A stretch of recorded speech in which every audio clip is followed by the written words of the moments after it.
السلام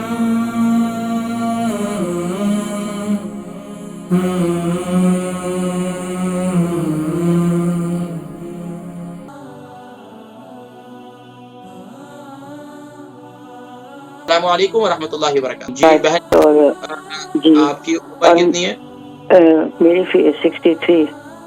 وزن کتنا ہے؟ 79. اور کہاں سے کال کرنی؟ جی میں کرولے لندن سے بول رہی ہوں. جی فرمائیے. میں نے آپ کو پہلے کیا تھا تو آپ نے مجھے بتایا تھا کہ میتھی دانہ آپ ارتھرائٹس کے لیے کھائیں, پیس کے رکھ لیں اور رات کو ہلدی والے دودھ کے ساتھ. اس کے بعد میں نے ایک تو یہ پوچھنا تھا کہ وہ میں کتنی دیر تک کھاؤں, اور ہلدی والا دودھ اگر میں روزانہ بلا ناغہ پیتی ہوں میتھی دانے کے ساتھ, تو اس کے ساتھ مجھے پھر بلڈ پریشر کا تو مسئلہ نہیں ہوگا, کیونکہ میرا بلڈ پریشر ہائی ہوتا ہے نا. پر میں مارننگ میں ایک صبح روز کیپسول کھاتی ہوں 5 ملی کا, اور میں نے اس اچھا اور دوسرا ایسا میں نے سن لیں, میں سارے دس آپ کے سوال کا جواب دے دیتا ہوں. آپ ایسا کریں کہ آپ کو کتنے دن ہو گئے آپ میتھی دانہ استعمال کر رہی ہیں دو ہلدی والے دودھ کے ساتھ؟ ہاں تقریباً 1 ویک ہو گئی ہے.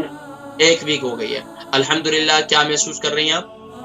ابھی تک تو تھوڑا اتنا زیادہ نہیں, پر یہ کہ ایک میرے آٹے میں نمک کے برابر فائدہ ہو رہا ہے. ہاں تقریباً اتنا سمجھ لیجیے. ضرور فائدہ ہوگا. اچھا آپ ایسا کریں انشاءاللہ. کہ آپ ہفتے میں 2 دن دودھ کے ساتھ لے لیا کریں. البرکہ ٹرسٹ کا منشور, آؤ غم سمیٹیں خوشیاں بانٹیں.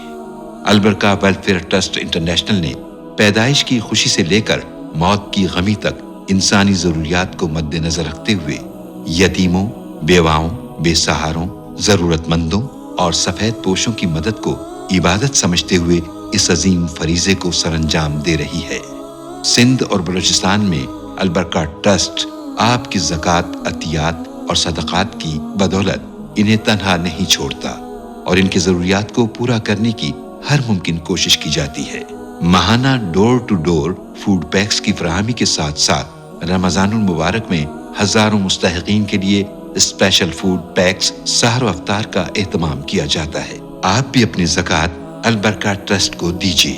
رابطہ کیجیے 01216677 اور باقی تقریباً 3 دن آپ اس کو ہلدی والے پانی کے ساتھ, ہلدی والے قہوے کے ساتھ لے لیا کریں. ٹھیک ہے, شکریہ. اور دوسرا یہ پوچھنا تھا, آپ نے مجھے وہ بتایا تھا نا کانوں کے تیل کے لیے, وہ کلونجی کا تیل جو ہوتا ہے, جی جی جی, تو آپ نے بولا تھا ناف میں بھی لگانا ہے. تو اینی وے میں لائی تھی کل بائی کر کے, تو ابھی میرے کان, ویسے مجھے چکر تو نہیں ابھی آ رہے, تو میں نے ابھی ڈالا نہیں کانوں میں. اور ناف پہ جو میں ایوری ڈے لگا, پہلے میں نا بہت کوئی 2 منتھ پہلے مجھے سرسوں کا تیل میں اپنی ناف میں لگاتی تھی صبح, اور جب شاور لے کے بعد میں آتی تھی, تو پھر میں نے کچھ دن لگایا, 10 دن 12 دن ایسے نا کنٹینیو, تو اس سے نا پھر میری ناف میں نا پک جاتی ہے, پھر پانی جیسے ہو جاتا ہے. کیا ہوتا ہے دیکھیں, ہمیشہ ہر چیز کو جہاں پر استعمال کیا جاتا ہے وہیں اس کی صفائی ستھرائی ہے. ناف ایک ایسی جگہ ہے جو وہ کیا ہے کہ وہ پوشیدہ ہے, اگر وہاں ظاہری بات ہے صفائی ستھرائی ضروری ہے. جب تیل لگایا تو دوسرے دن اس کو صاف کر لیں. اگر تیل اندر موجود رہے گا زیادہ, ظاہری بات ہے جگہ اگر پہلے سے کچی ہے تو زیادہ کچی ہو جاتی ہے. تو اس کا طریقہ کار یہ ہے کہ پھر ہلدی کا پاؤڈر اگر آپ کی کچی ہو جاتی ہے, تھوڑا سا ہلدی کا پاؤڈر ڈال دیں تو ٹھیک ہو جائے گا. ٹھیک ہے. اور ایک تو اس بات کو میں نے پوچھی کنٹینیوسلی کہ نہ میرے, کیا کریں. جس دن آپ نے تیل لگایا نا تو دوسرے دن آپ اس کو ٹشو کے ساتھ صاف کر لیں. ٹھیک ہے, شکریہ.